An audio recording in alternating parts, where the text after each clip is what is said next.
Hey everyone! This is a quick reminder to subscribe and hit that like button. It lets me know that you are enjoying my content.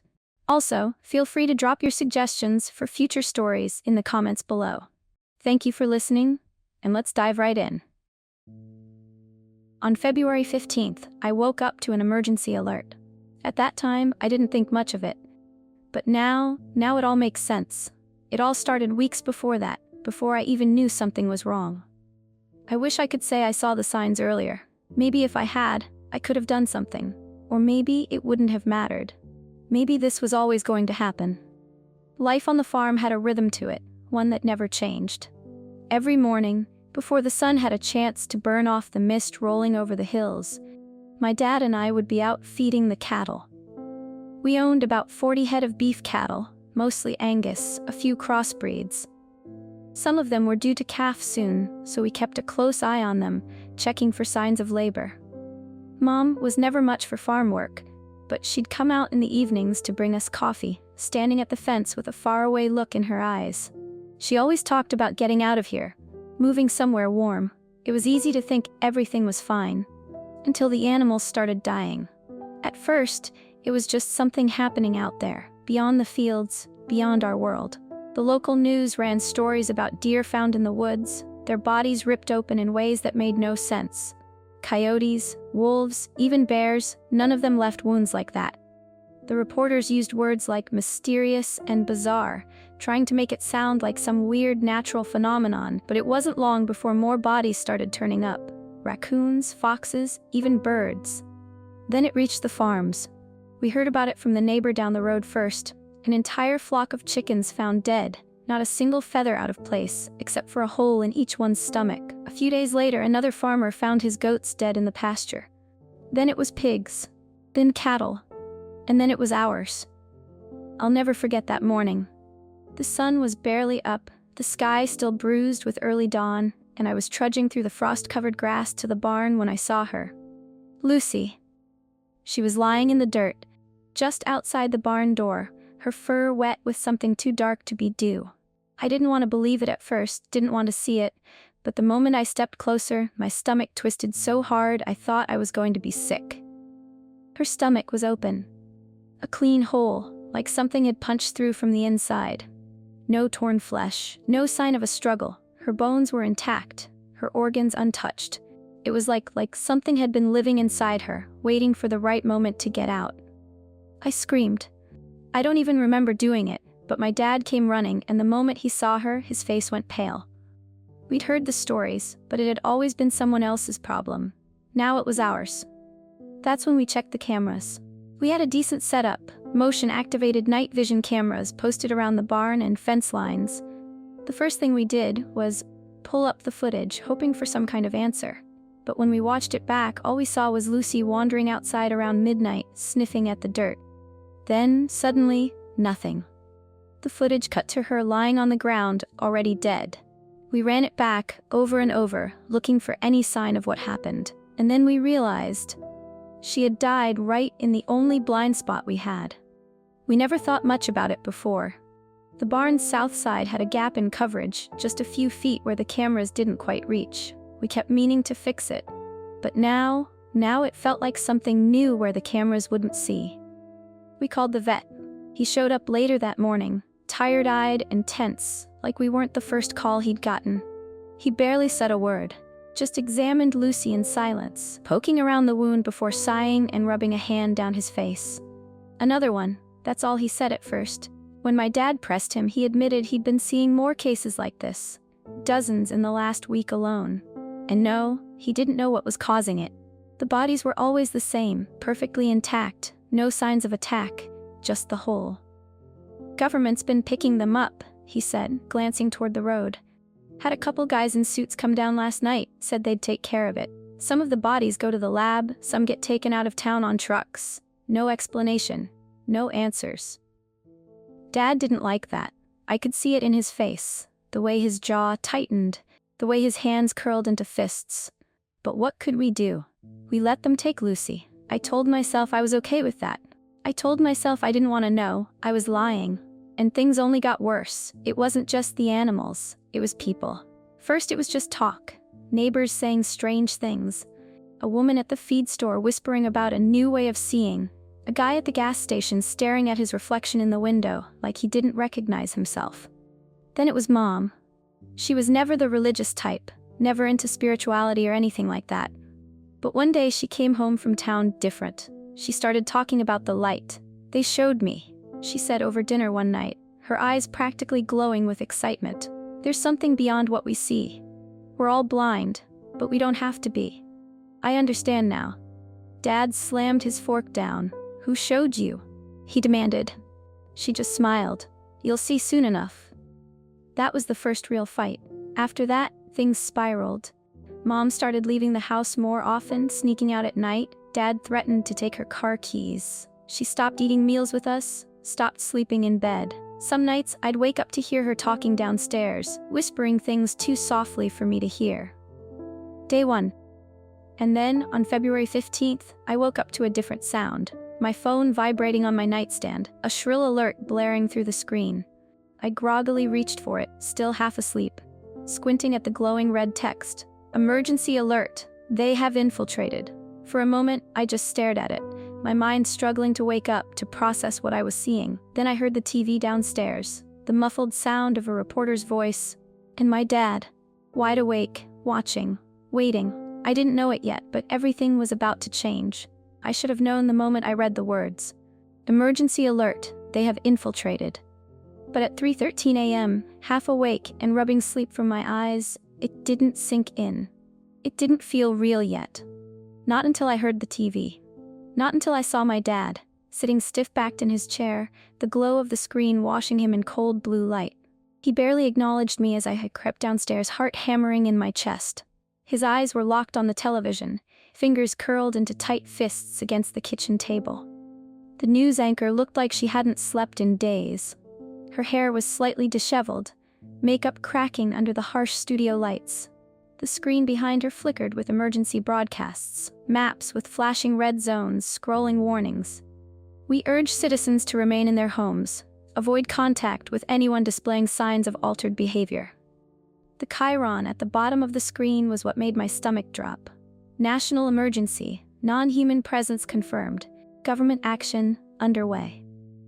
We now have confirmation that the events of the past several weeks are the result of an invasive life form, first introduced through infected wildlife before transitioning to domesticated animals, and eventually, human hosts.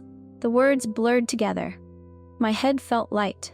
The organisms are parasitic in nature, attaching to the host's nervous system and overriding cognitive functions.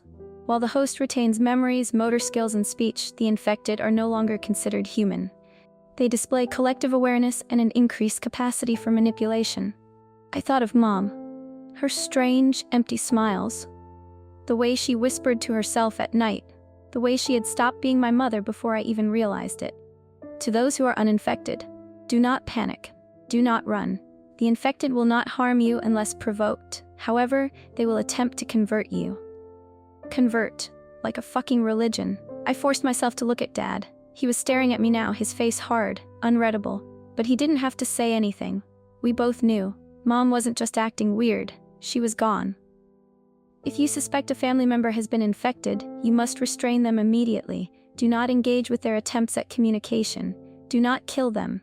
If the host body dies, the parasite will hatch and seek a new form. A tight knot formed in my throat. I wanted to be wrong. I wanted to believe this was some mass hysteria, some government scare tactic, some sick joke. But Mom hadn't been my mom in weeks. And suddenly, I couldn't ignore the weight of her presence upstairs. The creak of the floorboards above us sent ice through my veins. She was awake. She knew we were listening. Dad stood up slowly. His voice was barely a whisper. "We have to do this now." I don't remember getting the rope. I don't remember climbing the stairs. I just remember my heartbeat pounding in my ears as I stood outside my parents' bedroom, barely breathing. The door was cracked open, just enough to see inside. Mom was already sitting up in bed, watching us. Like she'd been waiting, her head tilted slightly, lips curling at the edges. "I knew you'd see the truth eventually," she murmured. Dad moved first. Before she could react, before I could hesitate, he grabbed her wrists and yanked her out of bed. She didn't fight, she didn't scream, she just let him. Even as we dragged her down the stairs, her bare feet thumping against the wood. Even as we bound her wrists, her ankles, secured her to the chair in the basement. She just smiled. "You don't understand, you're fighting the light." Dad stepped back, breathing hard, hands shaking. "Shut up," he muttered. But Mom only laughed softly, shaking her head. "It's okay," she whispered. "You'll see soon enough." Her voice was light, almost affectionate, like she was comforting us. I wanted to scream at her, shake her, make her tell me what the hell was happening. But I didn't, because she wasn't Mom anymore, and we weren't safe yet. The next emergency alert came an hour later, making me flinch. I glanced at Dad. He didn't look at me, just wiped a hand down his face and muttered a curse under his breath. With a shaking hand, I unlocked my screen. New emergency order: do not leave your house. Another followed: avoid direct contact with those speaking about the light. A third: stay indoors after sunset. My stomach twisted. This wasn't over, it was just beginning, and I had no idea what tomorrow would bring. Day 2. I don't think I slept that first night. I tried. God, I tried. I lay in bed, staring at the ceiling, listening to the hum of the TV downstairs where Dad had left it on. The emergency broadcasts kept looping, the same flat, monotone voices issuing the same warnings over and over again. Stay inside, do not engage, avoid eye contact with the infected. But what kept me awake wasn't the alerts, it was her. I could hear her down there, whispering. I don't know if she was talking to us or herself or to something that wasn't even in the room. But she didn't stop. She whispered all night long. I finally drifted off sometime after dawn, but it didn't last long, because at 7:23 a.m., my phone buzzed. Another emergency alert. I sat up, my mouth dry, fingers trembling as I turned my phone over. New emergency order: do not go outside in the dark. Avoid crowds.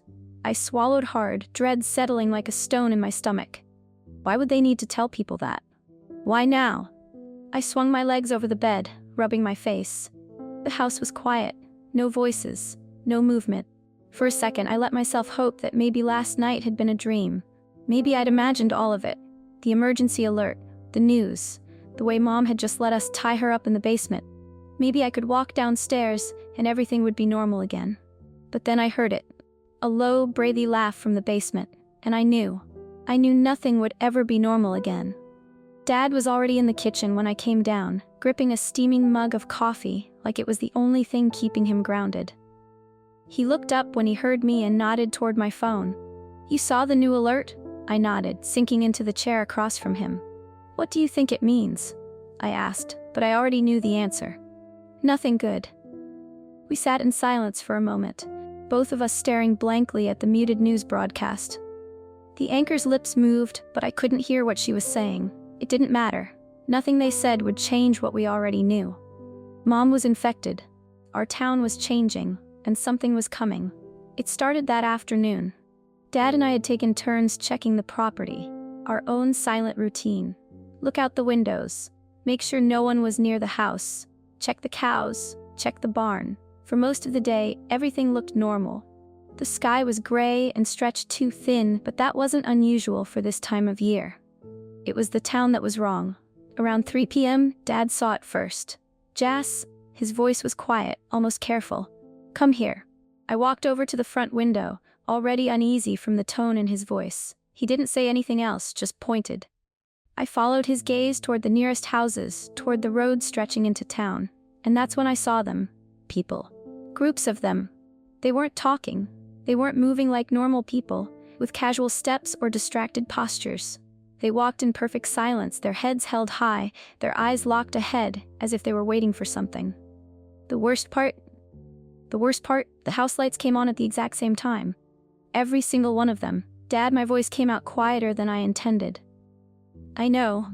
We backed away from the window. I suddenly felt exposed, like the second they noticed us, something terrible would happen.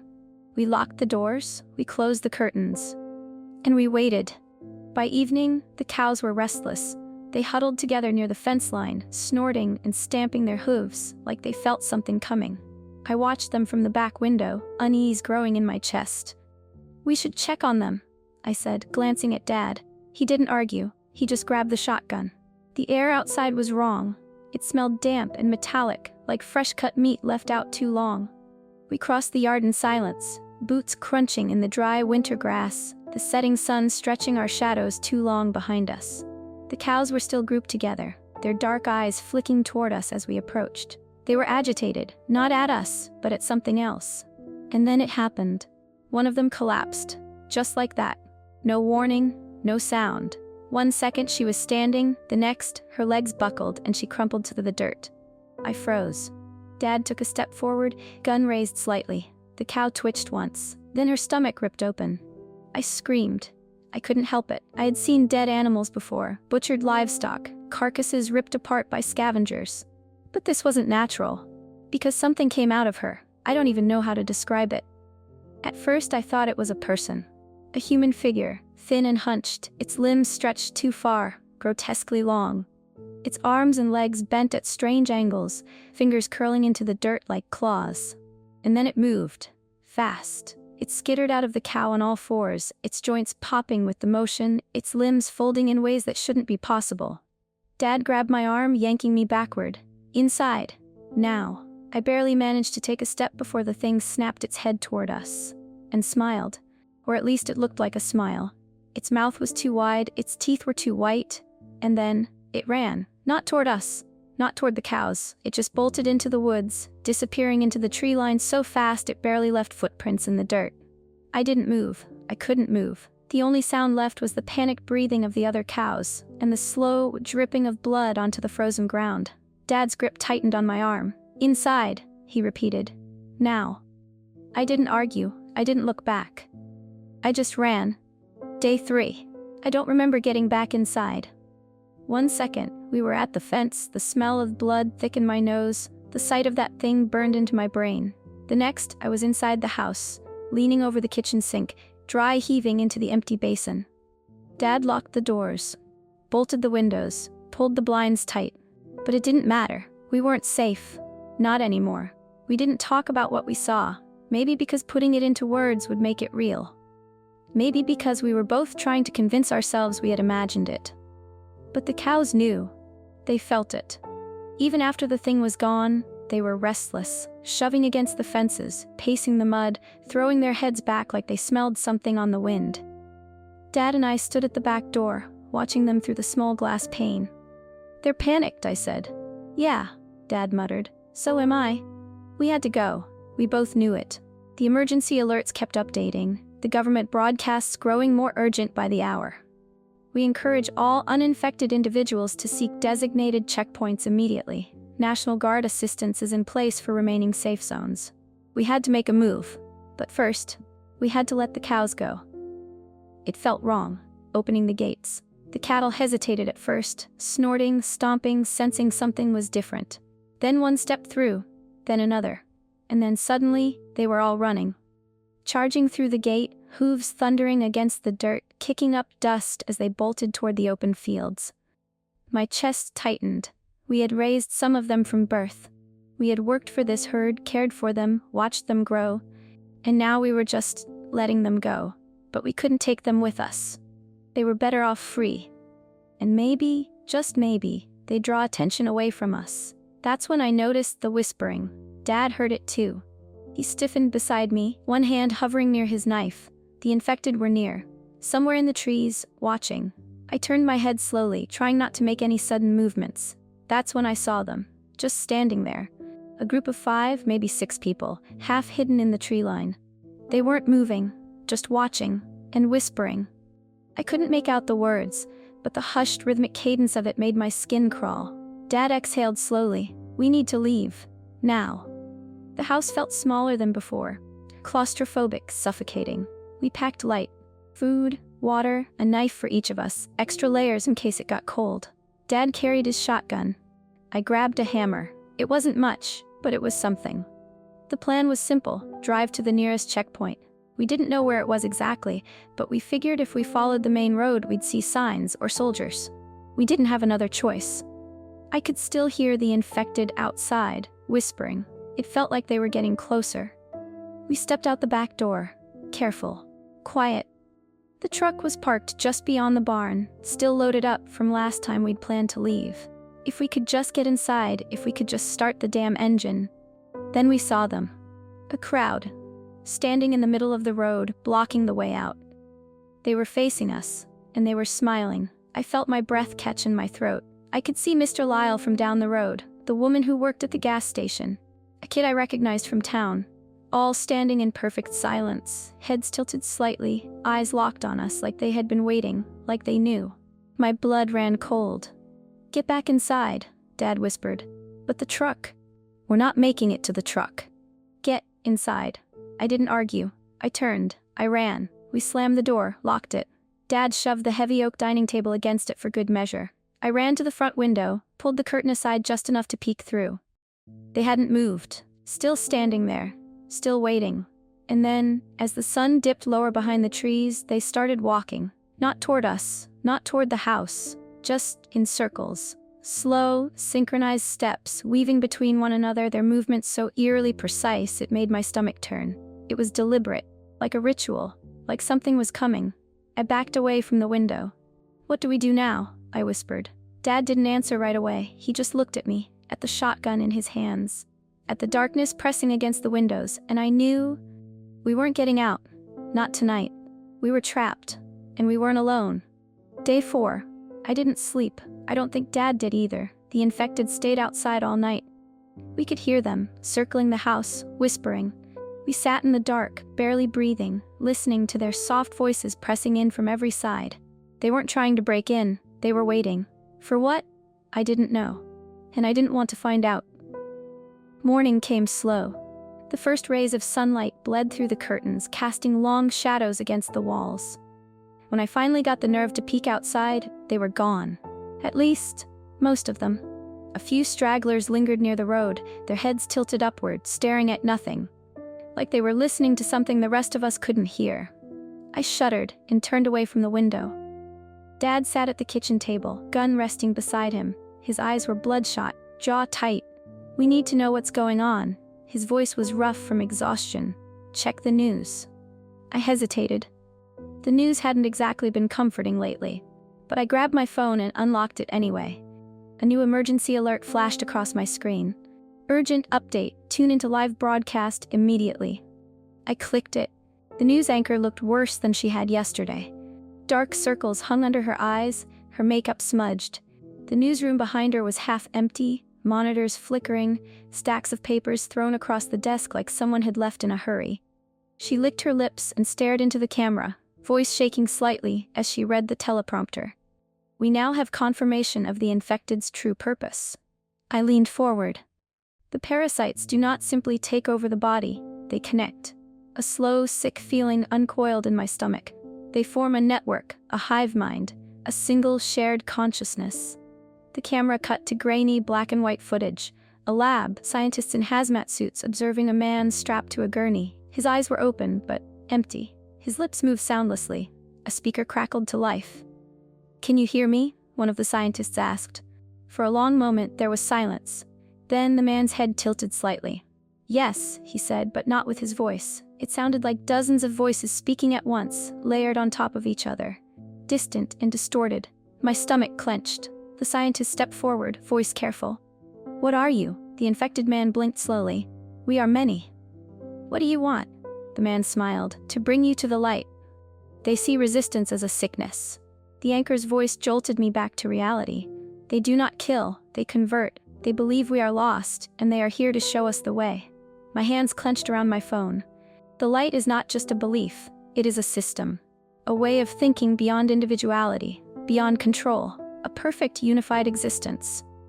I felt cold. I thought about Mom, about the way she looked at me, the way she smiled. "You don't understand, you're fighting the light." She hadn't been trying to scare me, she had been pitying me. Like I was the sick one, like I was the one who needed to be fixed. I swallowed hard and turned to Dad. He was watching me carefully. "We need to leave," I whispered. He didn't argue, because he knew. We were running out of time. The next emergency alert came at 9:47 a.m. My phone buzzed, the shrill sound making me flinch. I grabbed it, hands unsteady. "New emergency order, infected towns will be neutralized." My throat closed. The second alert followed immediately after. "Your location is on the list." I stared at the screen, pulse thundering in my ears. My chest felt tight, lungs burning like I couldn't get enough air. "Jas?" Dad's voice was calm, but there was an edge to it. I turned the phone toward him. He read the words, slowly, carefully, then he stood up. "Pack your things." "But we are leaving now." I didn't argue. I turned on my heel and ran upstairs. We had 1 day left, 1 day before they wiped us off the map. Day 5. I don't know why I thought we had time. Maybe I was stupid, maybe I was desperate, or maybe I just wanted to believe that for once, we were 1 step ahead. That we had a chance, but we didn't, because she was waiting, and she was done pretending to be my mother. We moved fast, packed fast. Dad took the essentials, food, water, extra shells for the shotgun. I grabbed whatever I could shove into a backpack. We didn't talk, didn't look at each other, didn't look downstairs. But she was down there. I could feel it, even through the floorboards, even over the wind rattling the windows. I could feel her. Watching, listening. The rope had held for 4 days, but it wasn't gonna hold much longer.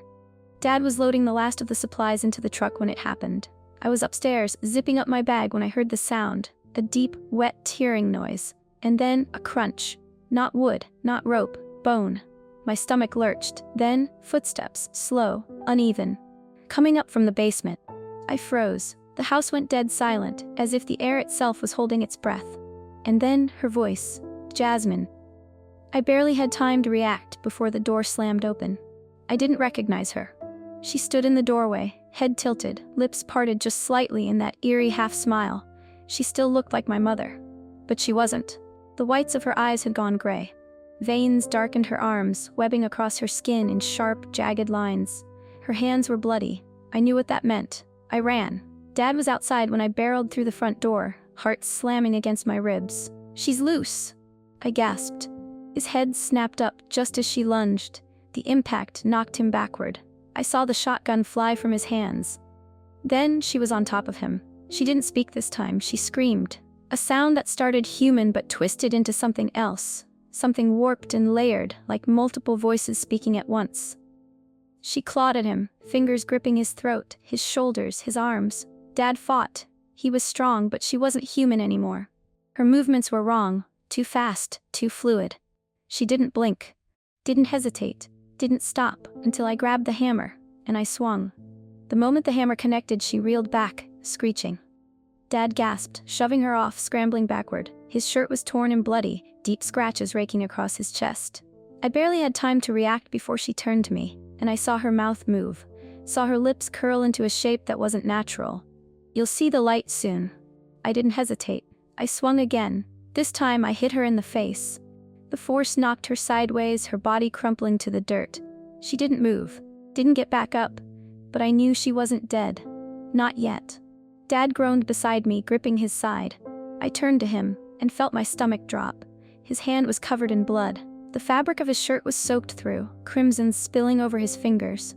I saw the deep, jagged wound across his ribs, the way he wavered slightly as he tried to stand.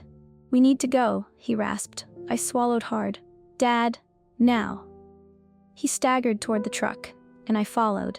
We didn't look back, not at the house, not at her, not at what was left of my mother. We barely made it to the truck. The moment I climbed into the passenger seat, Dad gritted his teeth and turned the key. The engine roared to life, and then the porch light flickered. The infected were moving. I turned my head slowly and saw figures emerging from the tree line. 10, 20, more, all watching, all smiling. Dad pressed the gas. The tires spun against the dirt, kicking up dust. Then we were moving. Fast. Away from the house, away from the town, away from everything. We had made it, but we weren't safe yet, because Dad was bleeding out, and we had nowhere to go. Day 6. I didn't dare look back. The truck rattled down the dirt road, tires kicking up loose gravel as we tore away from the house, away from her, away from everything. But we weren't alone. The infected were following. I could see them in the rearview mirror, their figures moving through the dust, too fast, too fluid, too inhuman, their eyes locked onto us, their smiles never fading. I gripped the dashboard. Dad's breathing was ragged beside me. "How bad is it?" I asked. He didn't answer right away. Didn't need to. His fingers were slick against the wheel, stained red. His shirt was soaked through, the deep wound in his side still bleeding, too much blood. "I'll be fine," he muttered, but his voice was weaker than before. I swallowed hard, staring at the road ahead. We just had to make it to the checkpoint. We just had to hold on a little longer. But deep down I knew. We were running out of time. The town was dead. Not like abandoned, not like the eerie, ghost town stillness you'd expect. No. The town was dead. Houses stood with their doors wide open. Cars were idling in driveways, headlights still on, engines still running. Like everyone had just walked away. Or like they had been called somewhere. Somewhere I didn't want to go. We barely made it onto the main road before they caught up. I saw them first, shadows stretching in the streetlights, elongated figures racing toward us. "Dad, faster!" He floored it. The truck lurched forward, tires screeching against the pavement. Something slammed against the back. I turned just in time to see a man, or something that had been a man, clinging onto the tailgate, his long fingers curling around the edge, nails splitting as he dug into the metal.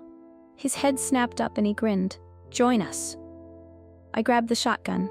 I didn't think. I just aimed and fired. The blast sent him sprawling onto the road, rolling and twisting unnaturally before coming to a stop. But the others kept coming. I saw them in flashes, figures darting between parked cars, leaping over fences, crawling on all fours to keep up. They were fast. "Checkpoints ahead," Dad gritted out. I turned forward and sure enough, a few miles up the road, floodlights pierced through the darkness. The checkpoint. And then, the sky exploded. The military intervention helicopters, at least 3 of them, circling the town like vultures. I heard the first gunshots before I even saw the soldiers.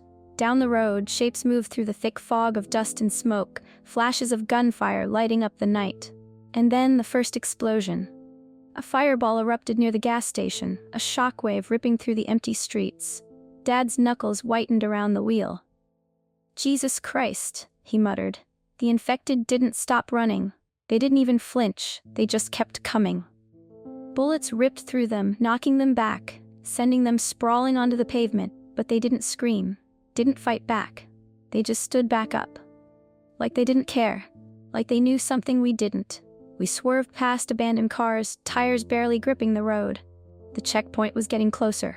I could see soldiers ahead, yelling, motioning for us to keep moving. Then I saw something bigger. Beyond the checkpoint, in the distance, the first bombs started to fall. Falling from the sky like burning comets. They were wiping the town off the map. I barely had time to process it before something slammed into the truck. Dad lost control. We skidded sideways, tires screeching, the truck spinning out of control before crashing into a guardrail. Pain exploded in my ribs as the airbag hit me full force. Everything went blurry. For a second, all I could hear was ringing. Then, the door wrenched open. Hands grabbed me, pulled me out of the truck. I gasped, kicking, struggling. "No, ma'am, we have you." I blinked, the world snapping back into focus. A soldier. He was gripping my arm, pulling me toward the checkpoint. I twisted around. "My dad!" Dad was still in the truck, barely moving. Blood dripped from the side of his mouth, his eyes flickered open, glassy and unfocused. "We have to move," the soldier barked. I tried to run to him, but more hands grabbed me, pulling me away. "Dad," he looked at me and smiled, but not like them, not like the infected, like himself, like he knew this was goodbye. Then, another explosion. A second shockwave sent the world into chaos. I hit the pavement hard, vision going white. I couldn't see, couldn't breathe, couldn't think. And then, nothing. Day 7. I woke up to the sound of beeping. Not sirens, not explosions, not the infected whispering outside my window, just beeping. Slow, steady, rhythmic. I opened my eyes. For a second I didn't know where I was. The ceiling was too white. The air smelled too clean, a sharp contrast to the smoke, dirt, and blood that had filled my lungs for the past week. I turned my head. A hospital room. Not a real one. A military setup. White cots lined up in rows, IV drips hanging from metal stands. Dim overhead lights buzzed softly, flickering every few seconds. I tried to sit up, but my ribs screamed in protest. That's when it hit me. The checkpoint. The explosion. The truck. Dad. I sucked in a shaky breath. I already knew the answer. I didn't need to ask, didn't need anyone to confirm it for me. He hadn't made it. I remember the last thing he said. I don't even know if he was fully awake. Blood bubbled at his lips, staining his teeth red. His hands, once strong, once steady, were trembling as I held them between mine. "Jas?" His voice was barely a whisper. "I know, Dad. I know." "No," he coughed, wincing. "Listen to me. You gotta keep going." I felt tears burn my eyes. "I don't want to." You have to. He tried to smile, but it came out weak. You're stronger than you think. I shook my head. I wasn't. Promise me, he rasped. I opened my mouth, but no sound came out. Jasmine. His grip tightened just for a second. Promise me. I swallowed back the sob in my throat, and I lied. I promise. His fingers relaxed. His chest rose, fell, didn't rise again. I don't know how long I sat there, clutching his cooling hand like I could somehow hold on to him if I just held on tight enough. By the time the soldiers found me, I barely felt conscious. I remember hands pulling me away, the flash of a needle in my arm, and then, darkness. I don't know how much time passed before someone spoke. She's waking up. A shadow moved over me. I blinked, my vision swimming back into focus. A soldier stood beside my cot, dressed in black tactical gear, a pistol strapped to his chest. His face was hard, unreadable. You're at a secure facility, he said. We need to check you for infection. I nodded weakly. They ran tests, checked my pupils, my reflexes, my blood. When they finished, the soldier nodded to someone across the room. She's clean. I should have felt relieved. I didn't, because I was alone. And nothing felt like it mattered anymore. They gave me clean clothes, a tray of food I barely touched, a bed that wasn't mine. I stared at the ceiling for hours, listening to the muffled voices of other survivors through the thin tent walls. Some were crying. Some were too quiet. But none of them were Dad. None of them were Mom. I was the only one left. At some point, a television flickered to life. I don't know who turned it on. I don't know why I looked, but I did. The news anchor was back. Her voice was calmer now, steady, rehearsed. The containment efforts had been successful. Behind her, helicopter footage played. I felt my stomach drop. It was my town, or what was left of it. The streets were covered in smoke, burning embers rising from collapsed buildings. Plumes of black ash curled into the sky. There was no movement, no people, no sounds, just ruins. All infected individuals had been neutralized. I scanned the footage, half expecting to see her, to see Mom, but I didn't. I didn't see anyone, but I knew she was there. I knew she had stood among them when the bombs fell, and I knew she had been smiling. I turned away from the screen, curled into myself, pulled the thin blanket over my head, and for the first time in 7 days, I let myself cry. I don't know how long I laid there before I turned on the recorder. I don't know why I turned it on. Maybe so someone would know. Maybe so someone would remember. I took a shaky breath. They believe they're saving us. My voice sounded hollow. That resisting the light is resisting something inevitable. I squeezed my eyes shut. But if that's the future, my throat tightened. I don't want to see it. I reached out, fingers hovering over the stop button, but before I pressed it, I looked around the tent. At the soldiers, at the survivors, at the lights flickering overhead. And I wondered, how many of us made it out clean? And how many of us were just waiting for the right moment, for the right whisper in the dark, for the light to call them home?